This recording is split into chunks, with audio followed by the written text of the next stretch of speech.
29 de julio de 1956. En una casa modesta de Tijuana, un hombre yace inmóvil sobre una cama estrecha. Afuera, nadie espera boletines médicos, no hay prensa, no hay fotógrafos, no hay mariachis tocando en su honor. Solo el silencio espeso de una ciudad que nunca lo entendió. Adentro, un médico firma el acta de defunción. Infarto agudo al miocardio. Pero en ese mismo instante, a más de 2.000 kilómetros, en los estudios Churubusco, un director detiene el rodaje al recibir la noticia. El villano más odiado en la historia del cine mexicano acaba de morir. Y nadie sabe todavía que también acaba de morir un santo. Durante décadas, México lo escupió en la calle. Le gritó asesino, abusador, degenerado. Mujeres cambiaban de acera cuando lo veían venir. Niños se escondían detrás de sus madres. Creían ver a don Pilar, el marihuano que golpeaba a una mujer inválida. O a don Carmelo, el viejo mudo y perverso que acosaba niñas en los callejones de los olvidados. Nadie quería mirar más allá del monstruo. Nadie imaginaba que el hombre detrás de esa máscara dormía en un catre gastado. Compartía su sueldo con actores jóvenes y llegaba al foro antes que todos para no fallarle a nadie. Hoy, casi 70 años después, seguimos sin conocer toda la verdad. ¿Por qué un actor tan talentoso murió sin dinero, sin homenajes, sin justicia? ¿Qué ocurrió realmente en Tijuana, donde se enfrentó a los dueños de los cabarets más poderosos del país? ¿Por qué su batalla para dignificar a los artistas terminó en amenazas, aislamiento y una muerte llena de sombras? ¿Y cómo fue que el hombre que interpretó al mal absoluto dedicó sus últimos días a proteger a mujeres y actores explotados? En este documental verás los reportes médicos, los archivos sindicales, las entrevistas de quienes lo conocieron y los testimonios que su familia guardó en silencio por miedo. Esta es la historia de cómo Miguel Inclán, el rostro más temido del cine mexicano, se convirtió en víctima de su propio talento. Cómo la fama que prometía inmortalidad lo condenó a la soledad. Y cómo un hombre que interpretó al diablo vivió toda su vida como un ángel oculto. Pero antes de entender la caída, hay que regresar al principio, cuando Miguel Inclán aún creía que la actuación podía salvarlo de un destino que ya estaba escrito. Todo comenzó en una ciudad que hervía sin dormir. Ciudad de México, 1897. Mientras el país todavía lamía las heridas de la revolución que se acercaba. En una casa modesta cercana al bullicio del centro, nació un niño que nunca conocería la tranquilidad. Lo bautizaron Miguel Inclán Delgado, hijo de un hombre que vivía de llevar historias sobre sus hombros y de una mujer que hacía milagros con el poco dinero que entraba a la casa. No nació entre alfombras rojas, sino entre lonas, tablas y polvo de caminos. Su infancia no transcurrió en salones elegantes, sino en la parte trasera de un carromato. Su padre dirigía una compañía de teatro ambulante, una de tantas que montaban carpas en barrios y pueblos, para llevarle al pueblo lo único que el hambre no podía robarle, el entretenimiento. Antes de aprender a escribir su nombre, Miguel ya sabía cómo se arma un escenario, cómo se tensan las cuerdas de una lona, cómo suena un público cuando se ríe de verdad y cómo suena cuando no cree lo que ve en escena. Esa fue su verdadera escuela.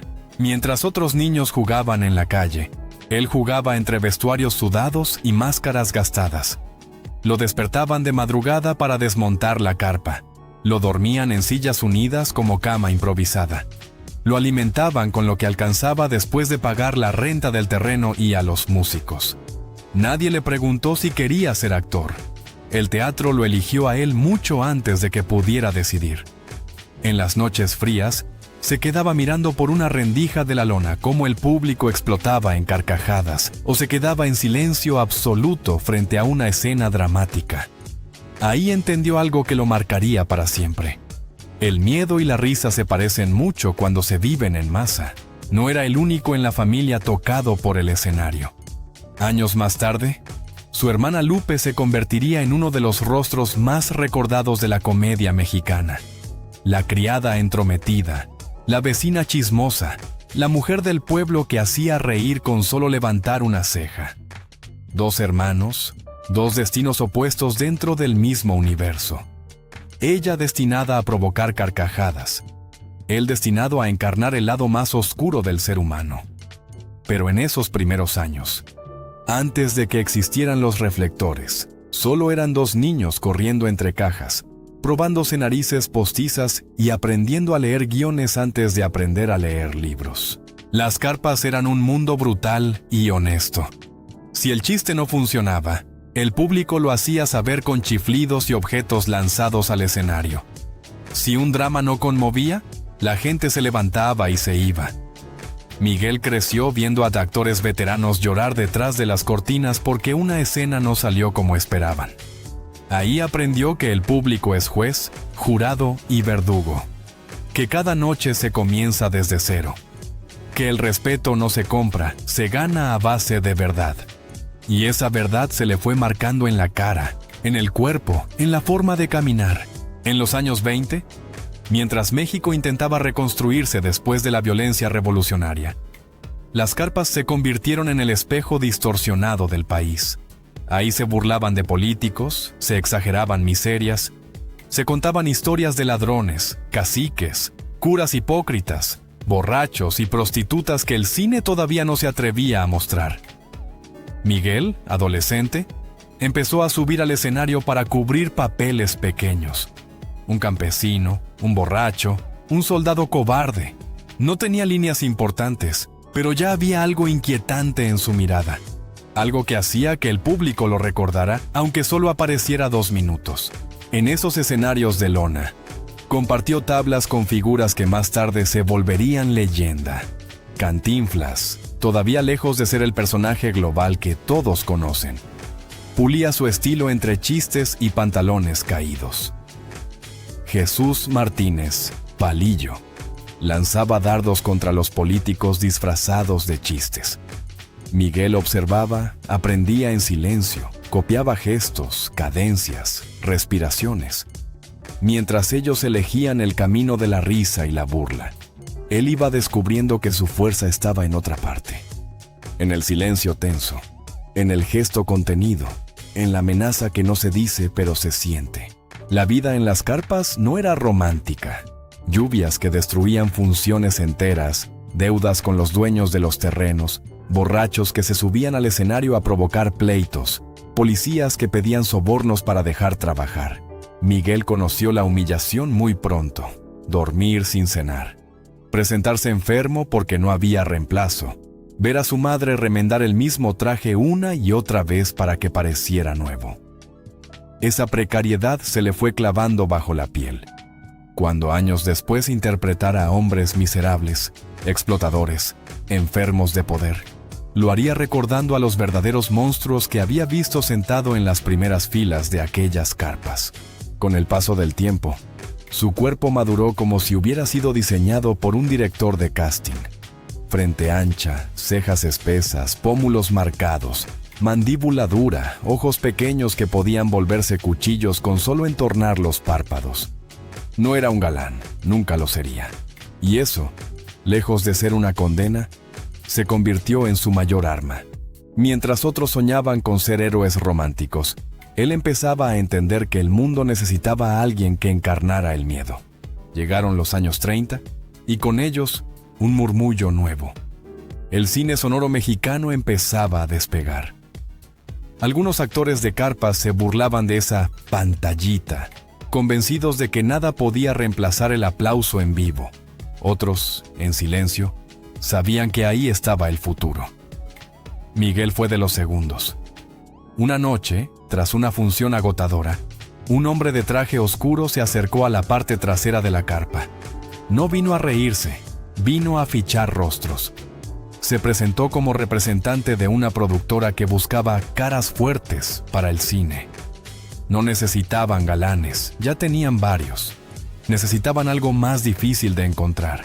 Alguien a quien el público pudiera odiar con solo verlo entrar en cuadro. Cuando ese hombre le pidió su nombre y anotó Miguel Inclán en una libreta arrugada, el hijo del teatro ambulante no podía imaginarlo. Pero esa noche, entre serrín, humo de cigarros y olor a sudor seco, el villano más odiado de México dio su primer paso fuera de la lona y comenzó, sin saberlo, el camino que lo llevaría de las carpas polvorientas a convertirse en la pesadilla más perfecta que el cine mexicano haya conocido. Todo cambió el día en que dejó de oler a serrín de carpa y empezó a oler a celuloide. A finales de los años 30, cuando la Ciudad de México se llenaba de tranvías y anuncios de neón, alguien le dijo que en los estudios filmaban historias parecidas a las de las carpas, pero que se quedaban atrapadas para siempre en una pantalla blanca. Miguel dudó. El teatro le había dado todo, pero también lo había desgastado. Sin embargo, aceptó probar. En 1938, cruzó por primera vez la reja de los estudios para aparecer en una película llamada Nobleza Ranchera. No era protagonista, ni siquiera un personaje con nombre. Era un campesino, un tipo armado al fondo de una cantina, una sombra más entre muchas. Pero el director notó algo inquietante en su rostro, algo que la cámara parecía devorar con gusto. Los años 40 llegaron como una avalancha. Mientras el país intentaba olvidar el ruido de los fusiles revolucionarios, el cine se convirtió en la gran fábrica de sueños. Estudios como Azteca, Clasa, Churubusco trabajaban sin descanso. Necesitaban héroes, damas en apuros, comediantes, charros, pero sobre todo necesitaban algo que el público reconocía al instante cuando lo veía aparecer en pantalla. Necesitaban villanos. En los de abajo, el charro negro. Cuando los hijos se van, Miguel empezó a repetir un patrón. Nunca era el hombre que rescataba a la muchacha. Nunca era el que se quedaba con el beso final. Era el cacique que explotaba campesinos, el matón que desenfundaba primero, el traidor que vendía a sus compañeros por unas monedas. Entre toma y toma, mientras se limpiaba el sudor bajo las luces abrasadoras, entendió que el cine lo estaba encasillando en un rincón muy peligroso. Y sin embargo, cada vez que veía los diarios al día siguiente del estreno, había una línea que se repetía con distintos adjetivos. El villano estuvo magnífico. El malo roba cada escena. La presencia de Miguel Inclán es tan fuerte que incomoda. Lo que para otros habría sido una maldición, para él era una especie de confirmación silenciosa. Todas esas noches frente a públicos implacables en las carpas, le habían enseñado a no temer al rechazo. Ahora, el rechazo era su herramienta. Cuanto más lo aborrecía el público, más seguro estaba de haber hecho bien su trabajo. El verdadero punto de no retorno llegó en 1944. Emilio el Indio Fernández buscaba a un hombre capaz de encarnar algo más que un simple malo de sombrero negro. Necesitaban a alguien que representara el peso podrido del poder en María Candelaria, la historia trágica de una pareja de indígenas en Xochimilco.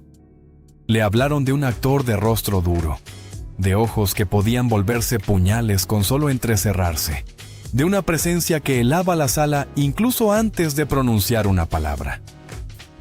Cuando Miguel entró al despacho, Fernández no necesitó verlo actuar.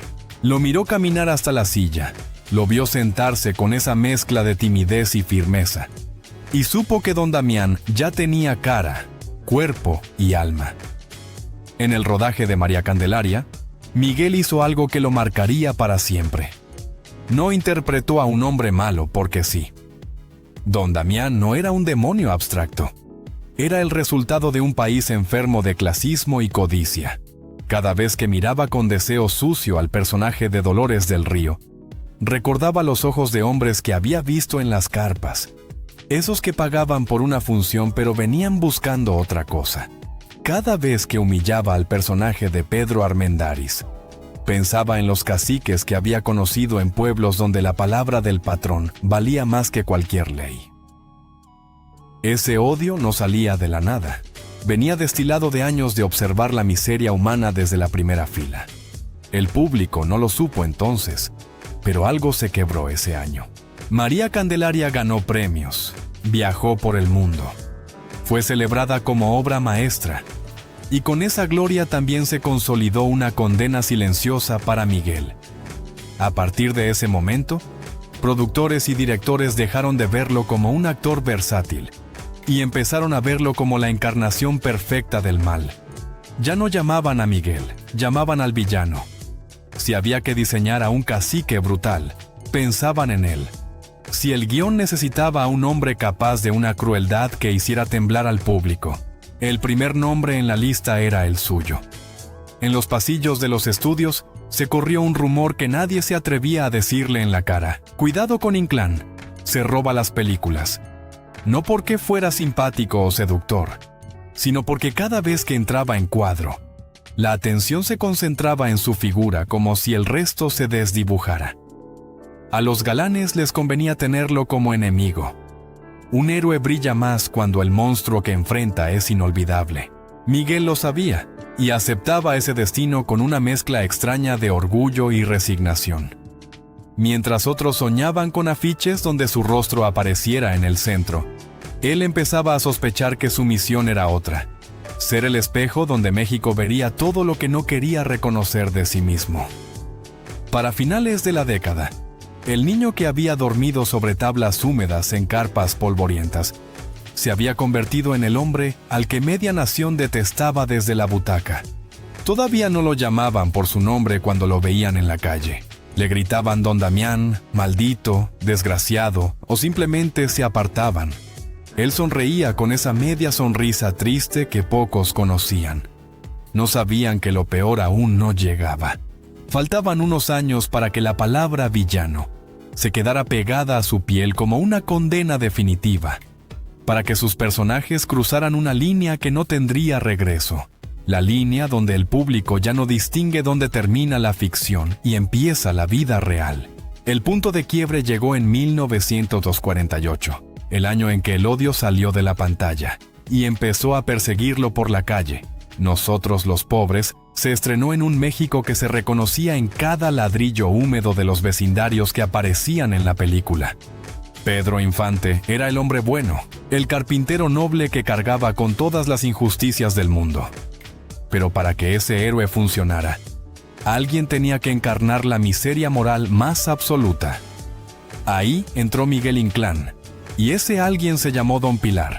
En el guión aparecía descrito como el marihuano, un padrastro violento, flojo, sin oficio ni beneficio. En un país conservador donde ni siquiera se hablaba abiertamente de las drogas, ver a un hombre con la mirada perdida, las manos temblorosas y la voz quebrada por la necesidad de un toque, fue un golpe directo al estómago de la audiencia. Inclán no hizo caricatura, hizo algo mucho peor. Lo hizo real. Sus ojos, vidriosos y torcidos, su respiración entrecortada, la forma en que se rascaba los brazos como si la piel le quemara. Todo eso no venía de la fantasía, venía de lo que él había observado en los barrios y cantinas de un México roto. La escena que marcaría su destino es casi insoportable de volver a ver.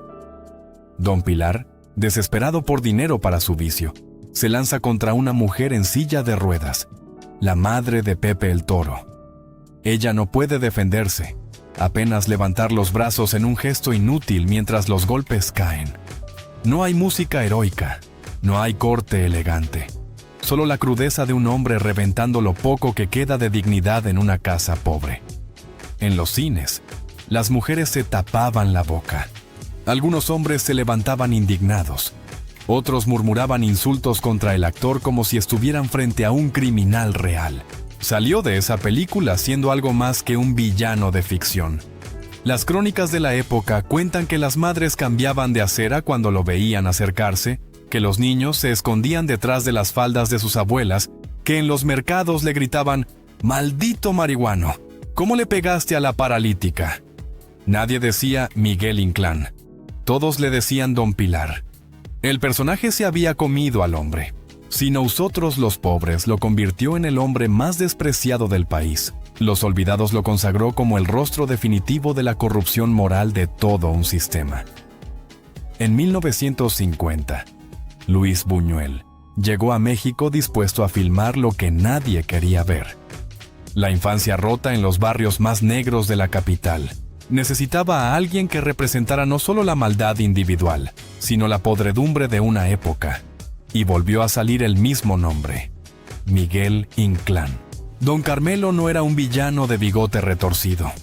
Era un viejo ciego que tocaba el violín en las calles, supuestamente indefenso, supuestamente digno de lástima.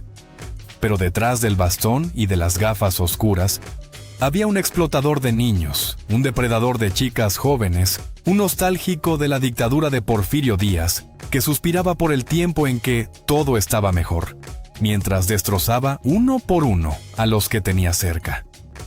Inclán le dio a ese personaje una textura que asusta incluso hoy. La sonrisa torcida cuando huele el miedo de los niños, la mano que tantea no solo el camino, sino el cuerpo de Meche, el tono meloso con el que mezcla halagos y amenazas.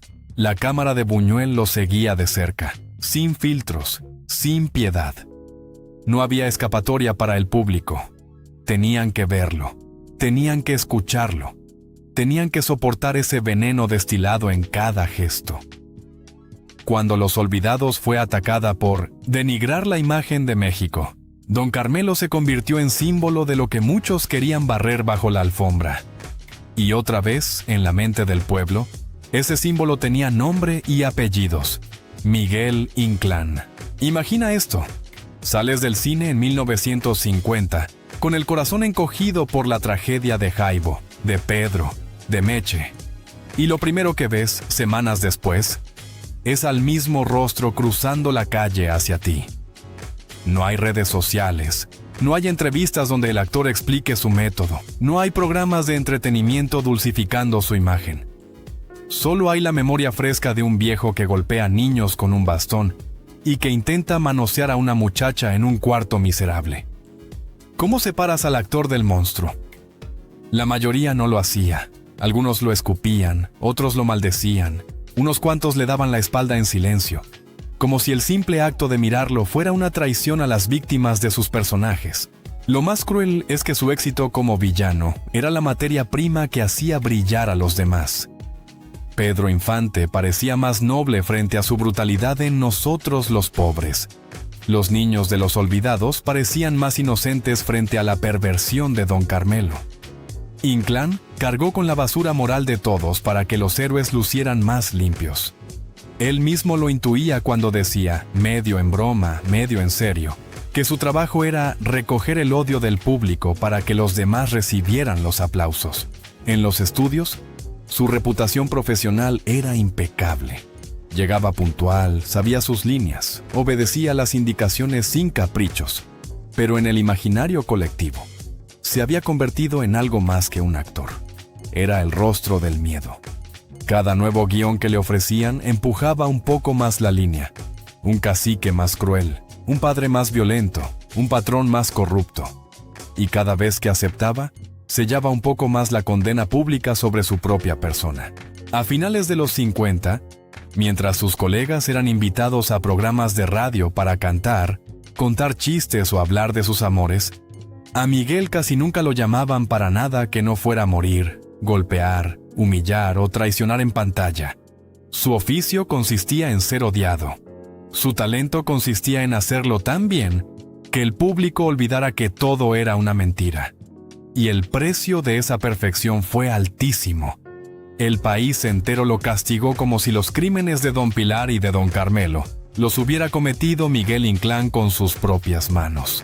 Durante años, México lo insultó desde las butacas. Lo maldijeron en mercados, lo señalaron en la calle, le cerraron puertas que nunca deberían haberse cerrado. Pero mientras el país entero veían en él a Don Pilar o a Don Carmelo, los dos monstruos más repulsivos del cine, su verdadero mundo estaba hecho de silencios, ternura y una fidelidad que nadie imaginaba. Porque Miguel Inclán, el hombre que el público quería apedrear, era en realidad un esposo devoto, un compañero leal y un protector silencioso de aquellos que nunca tuvieron una oportunidad. Todo comenzaba en una casa pequeña, modesta, sin lujos, donde cada mañana Enriqueta Reza, su esposa, su ancla, su cómplice, lo recibía con café caliente y un abrazo tranquilo.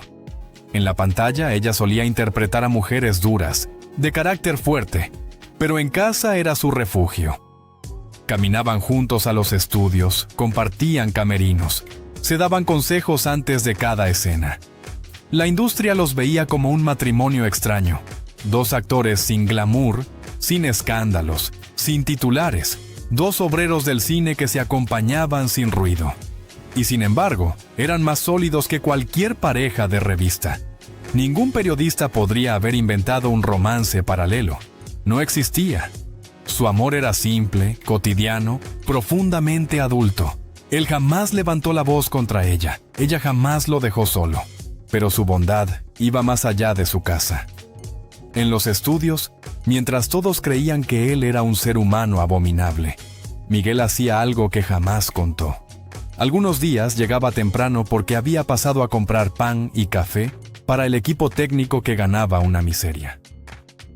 Otros días repartía parte de su salario, ya de por sí bajo, a actores jóvenes que no tenían para pagar la renta.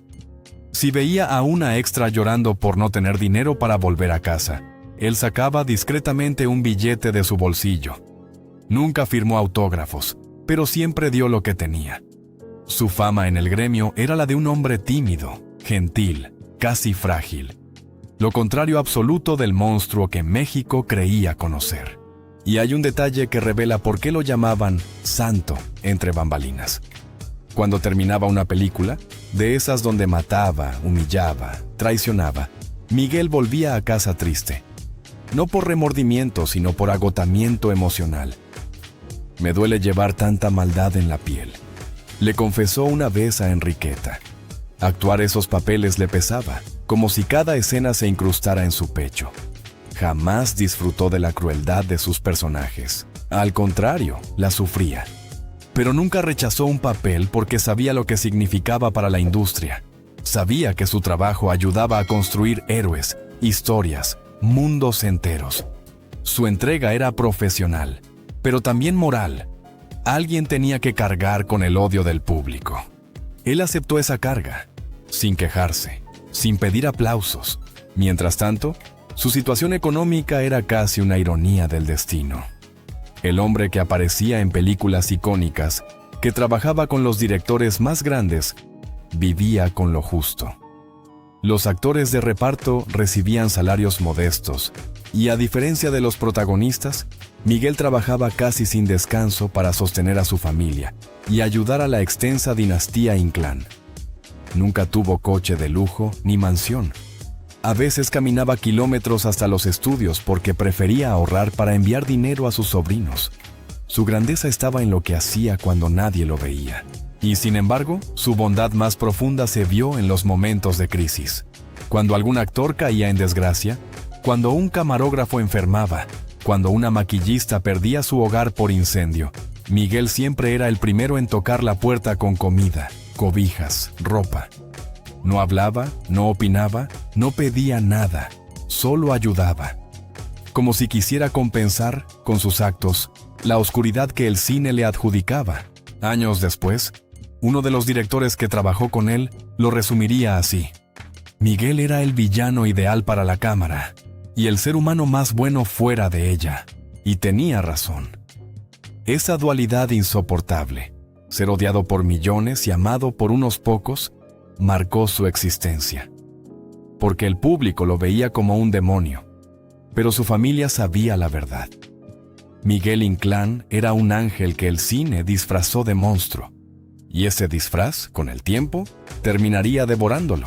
Lo que casi nadie sabe, y lo que vas a descubrir ahora, es que el hombre al que México insultaba en los mercados, el hombre al que le gritaban «maldito» cuando caminaba por la calle, fue uno de los pocos actores mexicanos de su generación que llamó la atención de Hollywood.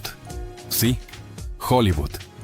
Ese mismo mundo que parecía inalcanzable para casi todos los actores de la época de oro, vio algo en Miguel Inclán que México tardó décadas en reconocer. Todo comenzó en 1947, cuando John Ford, el director más respetado del cine estadounidense, el padre del western, el ganador de 4 Óscares, necesitaba un rostro capaz de transmitir dignidad, misterio y dolor en una sola mirada. Le hablaron de un actor mexicano que no era galán, que no cantaba, que no llenaba portadas, pero cuya presencia en pantalla era tan poderosa que podía silenciar una sala entera. Ford pidió verlo. En cuanto Miguel entró al estudio, el director no tuvo dudas. Ese es el hombre. Fue así como un actor nacido en carpas polvorientas terminó filmando The Fugitive, 1947, junto a Henry Fonda. Hollywood no lo contrató para ser villano, ni para intimidar, ni para generar odio. Le dio algo que México jamás le había dado: respeto. En Estados Unidos, Miguel interpretó a un viejo indígena sabio, un hombre silencioso que cargaba siglos de historia en sus ojos. No era un monstruo, no era un violento, no era una sombra peligrosa, era un símbolo, una figura casi espiritual.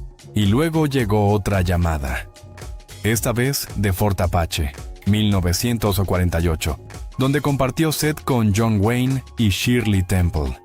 Los extras estadounidenses lo observaban en silencio. Los técnicos murmuraban entre ellos.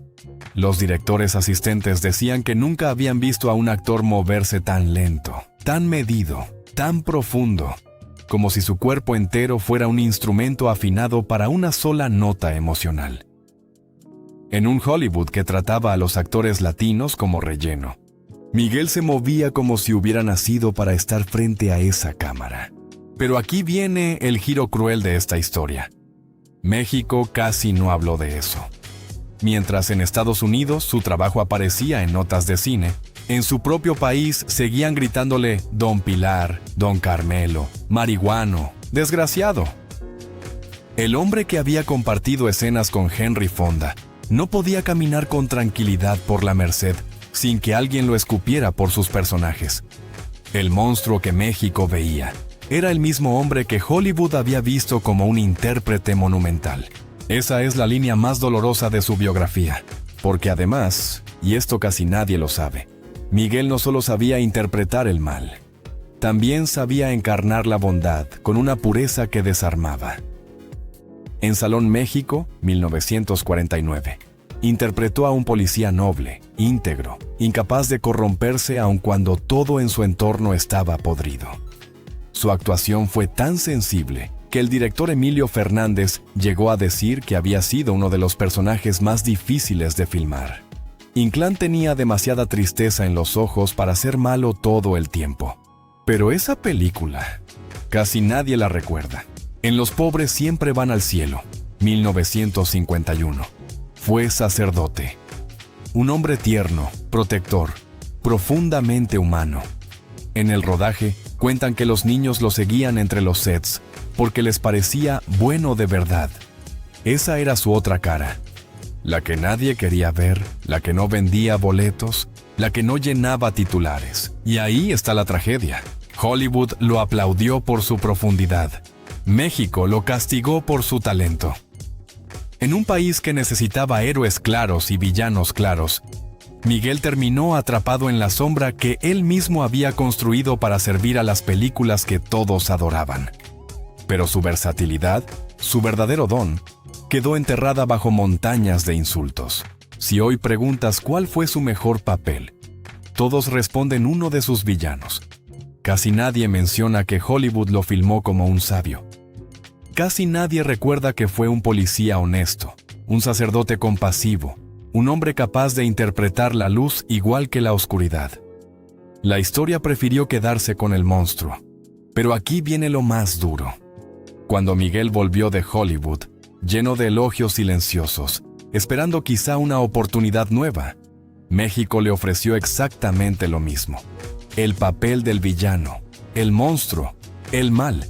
Y él aceptó, porque necesitaba trabajar, porque tenía familia que mantener, porque sabía que nunca le darían el papel del héroe, porque entendió algo que nadie quiso entender entonces.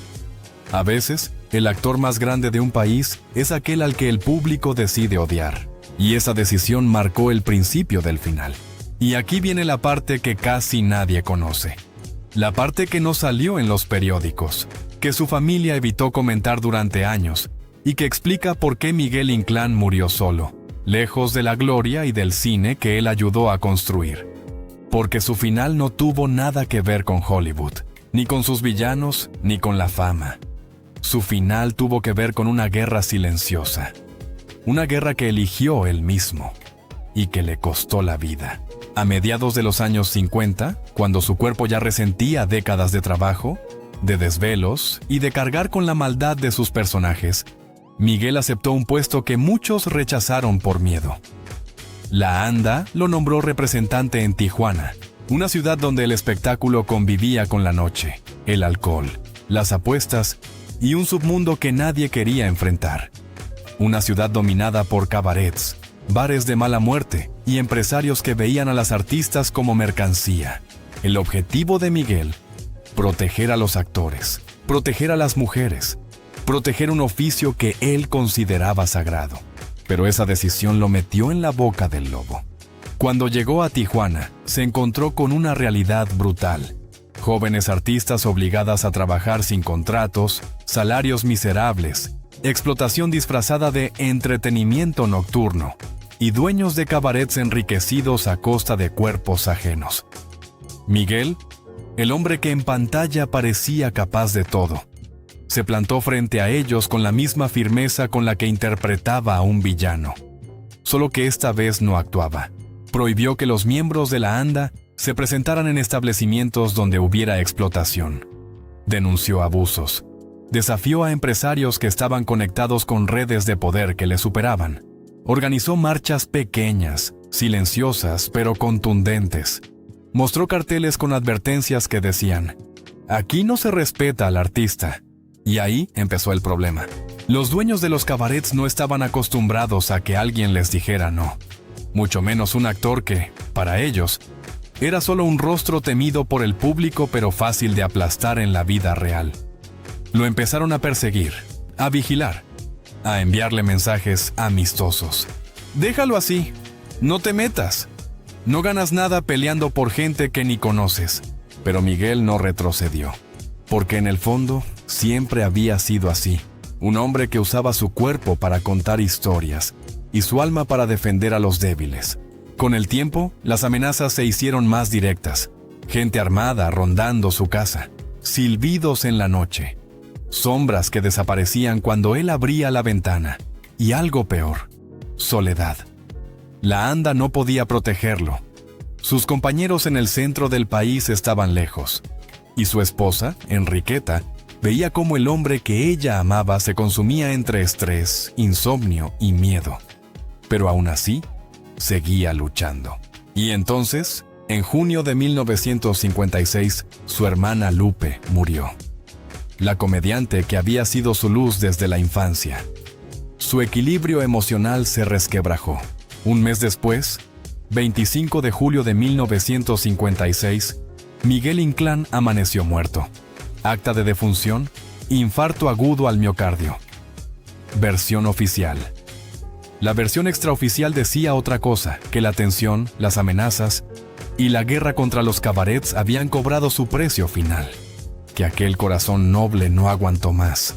Que el villano más odiado de México murió tratando de hacer el bien en la ciudad más peligrosa de su vida. Y aquí está la ironía más triste de todas. El país que lo insultó durante años nunca supo que Miguel murió luchando por los demás.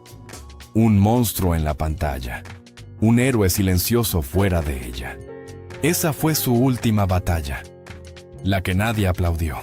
La que lo convirtió, al final, en un mártir del mismo arte que lo condenó.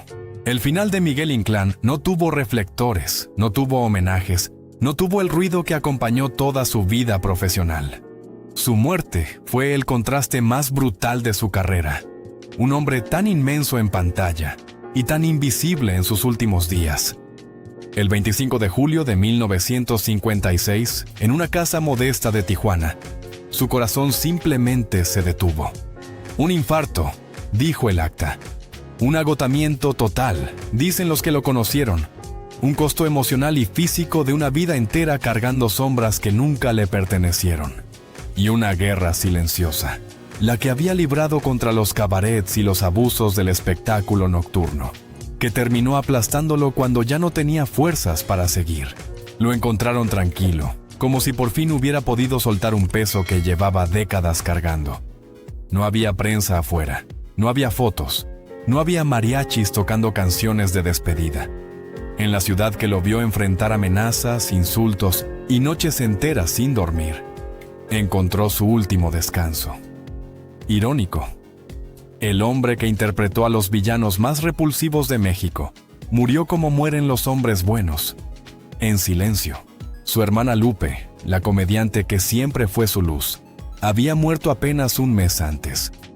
Dicen que ese golpe lo partió en dos. Ella era su raíz, su risa, el único recuerdo puro de la infancia nómada en las carpas. Cuando Lupe murió, algo dentro de él también comenzó a morir. Los médicos hablaron de infarto, sus colegas hablaron de tristeza, y su familia habló de un cansancio tan profundo que ningún medicamento podía curar.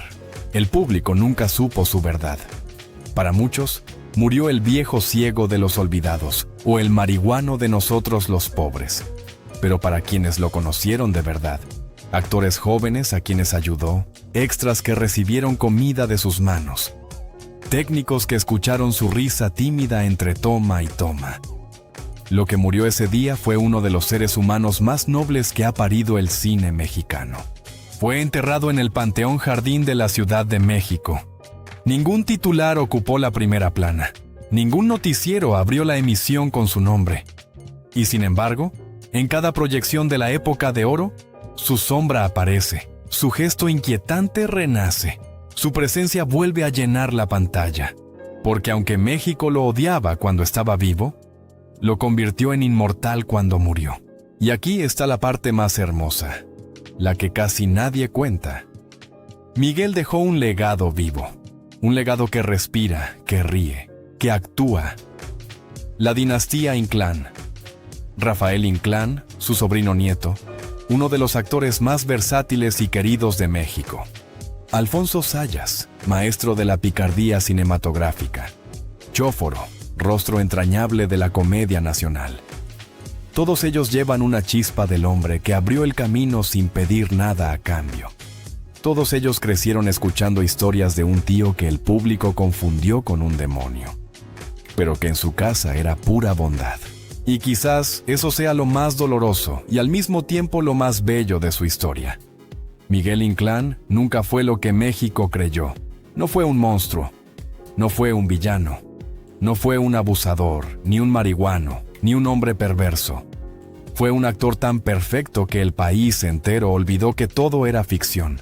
Hoy, mientras el mundo redescubre las joyas del cine mexicano, su figura vuelve a aparecer. Y cada vez que un espectador se estremece ante Don Carmelo o se indigna con Don Pilar, sin saberlo está rindiendo homenaje a un hombre que entregó su vida entera para que otros brillaran más. El villano más odiado de México murió como un santo que nadie reconoció. Pero su eco, ese eco oscuro, profundo, inolvidable, sigue vivo. Y seguirá vivo mientras exista una pantalla.